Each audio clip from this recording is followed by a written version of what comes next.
ব্যক্তি আপনার লক্ষ লক্ষ কোটি টাকার সম্পদ আছে আপনার, এরপরেও একজন অসহায় ভিক্ষুকের কাছে যখন আপনি মাফ চেয়েছেন, আপনি আল্লাহর ইচ্ছায় আপনার ইজ্জতকে আপনি সর্বনিম্ন জায়গায় রেখেছেন। বলেন ঠিক কিনা?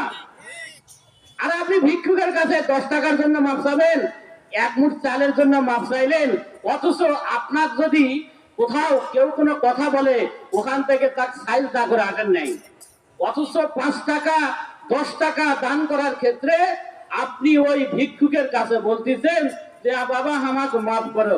হাই রে কপাল পোড়া মুসলমান, কপাল পোড়া মুসলমান, নিজের ইজ্জত সম্মান বুঝলো না।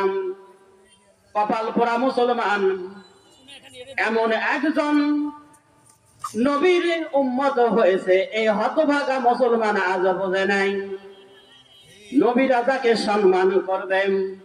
কিয়ামতের দিন ইয়া নাফসি বলে সবাই সমস্ত নবীদের কাছে যাবে, আদম আলাইহিস সালামের কাছে যাবে, নূহ আলাইহিস সালামের কাছে যাবেন, ঈসা আলাইহিস সালামের কাছে যাবেন, মুসা আলাইহিস সালামের কাছে যাবেন।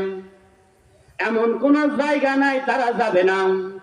কিন্তু যখন তারা মুহাম্মদ সাল্লাল্লাহু আলাইহি ওয়াসাল্লামের কাছে যাবেন, তখন মুহাম্মদ সাল্লাল্লাহু আলাইহি ওয়াসাল্লাম বলবেন আমি আল্লাহর কাছে শাফায়েতের ক্ষমতা রাখি।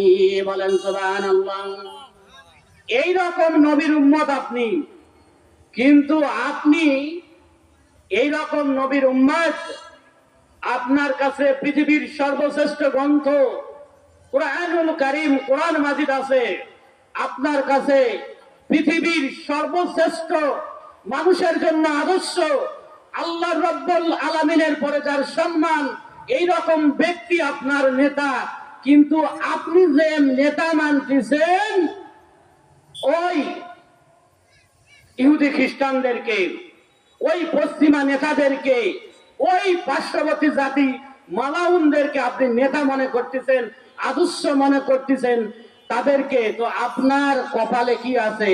আপনার কপালে বলেন শনি আছে, আপনার কপালে দুর্ভাগ্য আছে, আপনার কপালে হতভাগ্য। আমি হতভাগ্য, এই মুহাম্মদকে আমরা চিনলাম না। এক্সাম্পল দেখেন, আপনি মুহাম্মদ সাল্লাল্লাহু আলাইহি ওয়াসাল্লামের আদর্শ মেনে নিলেন না, তার আদর্শ গ্রহণ করলেন না, তাকে মানলেন না, তার জীবন অনুযায়ী চললেন না, তিনি যা বলেছেন সেটা মানলেন না। কিন্তু মৃত্যুর পর তখন কি করবেন? মৃত্যুর পর যখন আপনাকে কবরে রাখা হয়, আমরা যখন আপনাদেরকে গোসল করাই দেই, সেখানেও মৃত্যুর পর ওই যে কথায় আছে না, সাপ যখন বেঁচে থাকে সোজা হয় না। কখন সোজা হয়? যখন মারা যায়।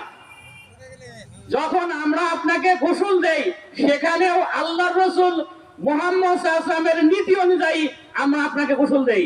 আপনি হতভাগা জানেন না। আল্লাহ রাসূল মুহাম্মদ সাল্লাল্লাহু আলাইহি ওয়াসাল্লামের নীতি অনুযায়ী, মানে তিনি যেভাবে গোসল দিতে বলেছেন সেইভাবেই আমরা আপনাকে গোসল দেই। আল্লাহ রাসূল মুহাম্মদ সাল্লাল্লাহু আলাইহি ওয়াসাল্লাম যেভাবে কাফন পরাইতে বলেছেন সেইভাবে আমরা আপনাকে কাফন পরাই। সর্বশেষ ভয়ানক যে বিষয়টা হচ্ছে, কবরে যখন আমরা আপনাকে রাখি, তখন যে দোয়াটি বলি সেখানে কি বলি? বিসমিল্লাহি ওয়া আলা মিল্লাতি রাসূলুল্লাহ। হতভাগা, কোনদিন বুঝতে জানো নাই এখানে কি বলা হয়। এখানে আমরা আপনাকে কি বলি, কোথায় পাঠাই দেই? ওখানে বলি আমরা আল্লাহ এবং তার রাসূলের দলে তোমাকে সমর্পণ করলাম বা পাঠাই দিলাম। সারা জীবন আল্লাহ রাসূল মুহাম্মদ সাল্লাল্লাহু আলাইহি ওয়াসাল্লামের বিরোধিতা করলেন, কিন্তু শেষকালে যায় ওই কবরে মাটির নিচে ওই আল্লাহর কাছেই আপনাকে যাইতে হচ্ছে, ওই রাসূলের কাছেই আপনাকে যাইতে হবে, এছাড়া আপনার কোনো পথ নাই।